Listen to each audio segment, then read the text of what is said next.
Elf Beauty is down about 20% since the latest earnings report. And right before this dropped, I gave a warning about the high expectations. Now, I gave this warning because of the fiscal Q1 earnings report.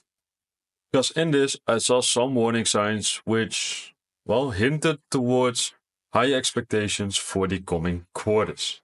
And as we saw from the reaction to the earnings report, these expectations simply were not met. Now, in that video, I gave a warning about the high expectations in ELF stock, and as we saw from the stock reaction, these expectations simply were not met. So, in this video, we will go over what happened in the latest earnings, what could have been the reason for the drop in share price, how these earnings compare to their previous earnings reports, because, we know ELF stock has been basically a rocket ship, and now it seems to go down. And I will discuss what I think will happen to the share price because, just yesterday we saw a statement being made by ELF with regards to their share price, and we will go into what I think about it. Okay, so in my last video, I mentioned that ELF needed at least 50% revenue. And why do I say so? Well, ELF is trading at a very high price to earnings ratio, very high PE ratio. And it can do so because it has incredible growth. Now, this growth has to continue in order to keep justifying that valuation. And how it has done so is by what I expected they would do in this earnings as well. They would need to increase or significantly increase their guidance. And what ELF delivered to us was 49.99% revenue growth, which is very good, of course. Now, they also increased their guidance. However, not as much as in prior. And by how much they did it previously, we will see in a minute because I will dive into this. But we did not see a very meaningful increase in their guidance. I mean, the midpoint goes from 1.24 billion to 1.29 billion. So a $50 million increase. That's not really meaningful at these numbers. I mean, that's a 4% increase of their guidance. I mean, not that much. Also, the EPS number isn't going up that much. This is really what investors want. Now, talking about the EPS numbers, that's immediately where we see one of the issues coming for the stock. Because if we look right here, we can see the EPS numbers for ELF over the past 5 years. Now, we see in Q2 2023, right here, we see a sudden pop in that EPS number. And that's, what mainly or what partially caused the stock to run up as fast as it has done. But in Q1 2024, we see that over the past quarters, basically this EPS number has been steadily trending down. So that's not good. That's not what you want to see as an investor. And what's even worse is that it's now below Q1 2023. So the EPS number now comes in lower than a year ago after it has popped that immensely. Simply not good. Simply not what you want to see. With that EPS number coming down over the past few quarters, we can see that the forward PE, the next 12-month PE, is actually coming down slightly. And we can see that right here. The stock is coming down, of course, and the forward PE is coming down with it. We are now trading at a 42.6 forward PE, while a 44.5 forward PE is the average for this stock. So we are coming down, however, we are still quite elevated. Now, if we look at what ELF has given us for guidance, we can also see why that next 12-month estimate is coming down. With it, the share price. Because if we look right here, we can see the full year estimates by Analyst. So the fiscal 2025. Now, what we see is a revenue number of 1.323 million or billion. While ELF gave us an estimate of 1.28 to 1.3 billion. So basically the upped guidance from ELF is undershooting the expectations. Now, ELF also gave us the adjusted EBITDA, and we see right here that analysts are expecting $304 million in adjusted EBITDA. What did ELF give us? 297 to 301 million. So once again, below the estimates. Now, then we continue to net income. because on an adjusted basis, analysts are expecting $205 million of adjusted net income. What does ELF give us? 197 to 201 million. So once again, that's 3 for 3 in undershooting the expectation. Okay, so then finally, maybe they can get this right or get this back on the right track with EPS. And once again, the answer is no. Because analysts expect $3.52 of EPS. What does ELF give us? $3.36 to $3.41. So what I'm trying to say is that the guide of ELF basically undershoots every expectation from analysts. And this is while they upped their guidance. Now, ELF plays this game a lot.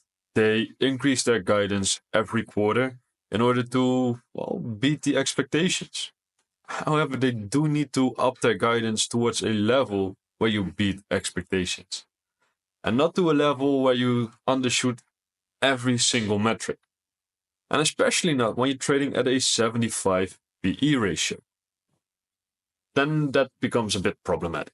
Okay, so then what's next?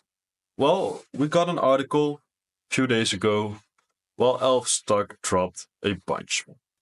And the article basically said that Piper Sandler thinks the downward move by ELF Beauty gives investors another entry point. Analyst Corinne Wolfmeyer believes a slight deceleration in credit card data for ELF in the most recent 4 weeks is driving the outsized share weakness on Monday. Now, this was last Monday. But does not view the development as a concern and still believe higher growth digital, international, and Ethereum could more than offset and lead to a fiscal Q2 beat for ELF. But I found this article quite scary actually. And although this analyst says not to worry, that's precisely what I'm starting to do here for ELF. And that's because this reminds me of the stock. Now, maybe you get the hint for that stock that reminds this of by this chart, because it's Celsius Holdings. Celsius also started by seeing some slowdown in checkout data. And what the stock did was trade down from $95 all the way down to now around the $40 mark. And Celsius is another one of those high growers. However, I think Celsius is slightly further ahead in its growth or in its maturity than ELF is, because Celsius is still seeing around 35% revenue growth and 70% EPS growth. So they are outgrowing on profitability metrics ELF, but not on revenue metrics. Now, that slowdown in revenue or in checkout data has caused the stock to drop to a 37.2 forward PE, which is still a very nice forward PE for a stock that's growing 30% revenues, but in the latest quarter, over 60% on EPS.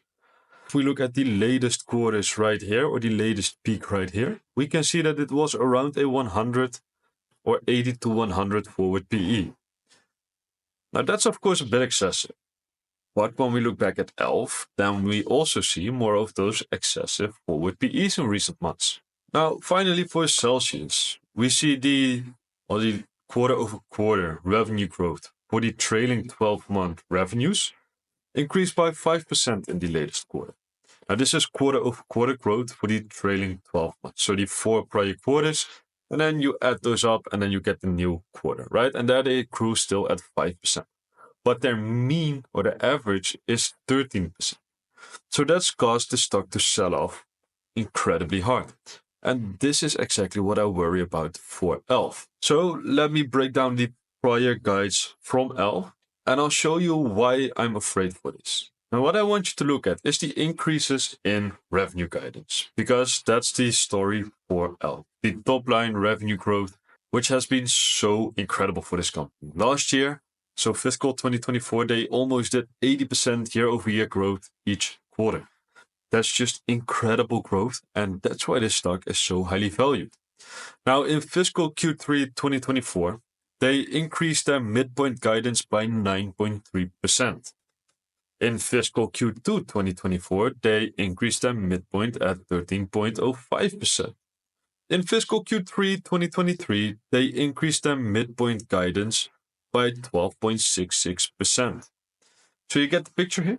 These are all around a 10% increase in their guidance per quarter.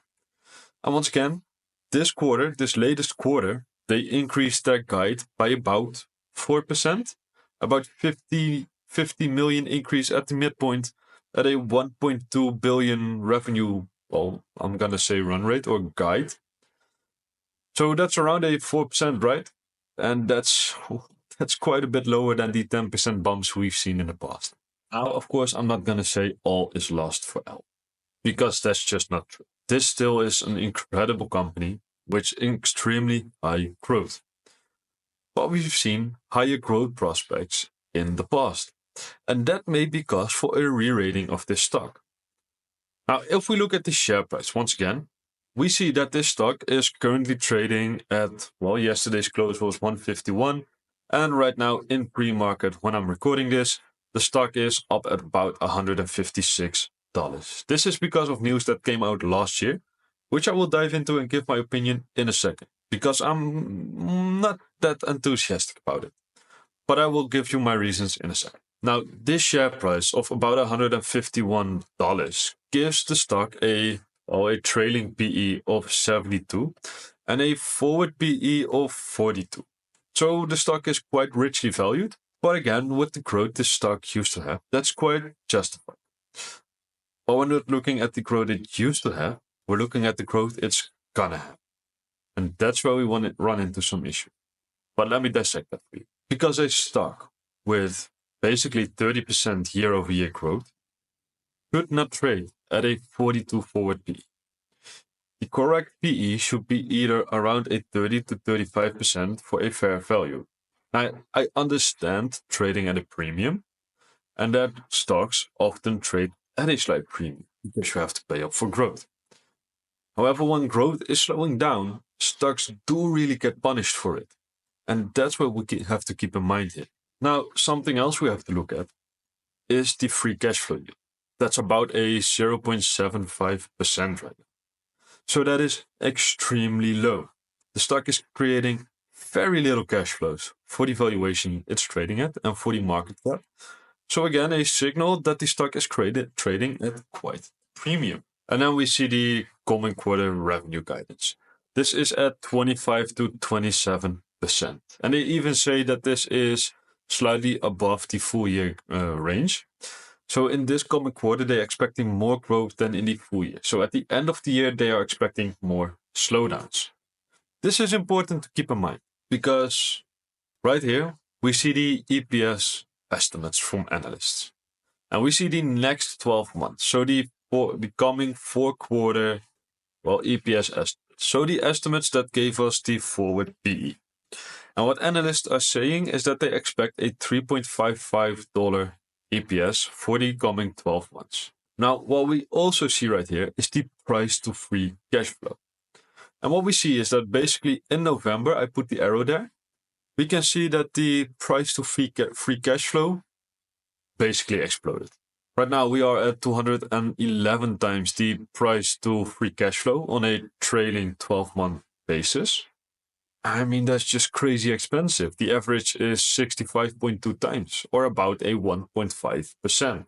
And I think that 1.5% should be correct. So, having done all this and analyzed this, I thought to myself, what should be a fair price for ELF? Well, first of all, it's good to know that ELF is expected to create 83 million in free cash flow for fiscal 25, so this fiscal year. Now, we also see 58.5 million shares outstanding. That's also quite important to know right now. Now, the reason why that is important is because if we multiply the shares outstanding times the expected free cash flow, and we give it a 1.5% free cash flow yield, so that's the 65 times price to free cash flow, we come to a market cap of around 5 billion, 4.8 billion to 5 billion. So that's not really that high, right? Now, what I did was the following. I created all the price ranges I think that are fair for ELF Beauty. And what I think is that based on a free cash flow basis, the stock should trade at around $95. Now we are vastly more expensive than that. But based on the forward PE, which I think should be in the 30 to 35 times range, I think the stock should trade at $105 to $125. So, well, I mean, ELF is expensive right now. I don't think you should buy it here. Now, I'm not an analyst. This is not financial advice, of course. But I think ELF is overvalued. And with their guidance missing basically every expectations from analysts, with the miss or the downtrend or the downturn, I should say, in credit card data, well, I mean, that's not really predicting many good things for ELF right now. So, what is the news that they came out with? Well, basically last night. Now, we can see that right here because the ELF Beauty Board approves a $500 million share repurchase program. And I don't like this because what they say is that a $25 million buyback authorized in 2019 was completed following the repurchase of $17 million worth of stock in the past 2 weeks. I really don't like this because the company isn't in that good of a financial situation. And I don't like this because the company isn't in that, well, I'm not going to say it's in a bad financial situation, but their cash position and their balance sheet has been looking better. I'm going to say that it has been somewhat deteriorating, or at least giving some red flags. So, what do I mean by that? Well, with the help of Boyfin, of course, we can go to the balance sheet. And on the balance sheet, we can analyze the cash and cash equivalents. And what we see right here is for the prior quarters, and then at the end, the last 12 months or the current situation. So we see cash at 109 million. However, a year ago, this was 167 million, which of course was before the acquisition of Notermi. What I mean, or what I find highly questionable around the balance sheet of ELF is the sudden jumps in receivables. Because a year ago, we saw 86 million. Then the quarter later, we saw 121 million. Then a quarter later, 123, and now $155.7 million in receivables. Now, why is this such a red flag? Well, basically because revenue quarter over quarter, not year over year, quarter over quarter, increased 1%, but their receivables, well, they increased by, 15 to 20%? That gives me questions. But we can also see that right here on their latest earnings release. Because what we see is cash and cash equivalents basically, not going up that much and being down from a year prior. We see the accounts receivables again up quite a bit from last quarter and up even more from last year. I see the inventories almost doubling, but then again, revenues, they increased a lot, but not this much. Now, we see the goodwill that doubled, but that's of course due to the recent acquisition. So that's quite logical. That's no warning sign or no red flag to me because, that's what should have happened. However, we do, of course, and this is also logical, we see that long-term debt increased a lot. Now, this is also due to the acquisition, but that increase in long-term debt, that's going to cost them a lot of free cash flow. Now, they have increased their debt. They have more debt payments. Their free cash flow, that's not doing all too great. Their EPS is not doing all too great. And, we see the cash position. Once again, the cash position is just going down. And now they're going to do $500 million in buybacks, or at least they have started a program worth $500 million in buybacks. To me, this signals that the company is feeling the heat. They feel that the stock is going down. They want to do something to improve it. They rebought $17 million worth of shares in the past 2 weeks, which is well, basically 2/3 of their entire program, I think that's a bit excessive. I don't know, 17 million, of course, is not all that much, but given their balance sheet, I don't know if it's the right thing to do. Now, I understand my price targets might be a bit low for your liking. So, if you have an opinion on it, let me know in the comments down below. And also, if you found this video helpful or insightful, please make sure to subscribe to my channel because I do my best to provide such videos multiple times a week. Now, with that being said, I want to thank you for watching my video and I hope to see you in my next one.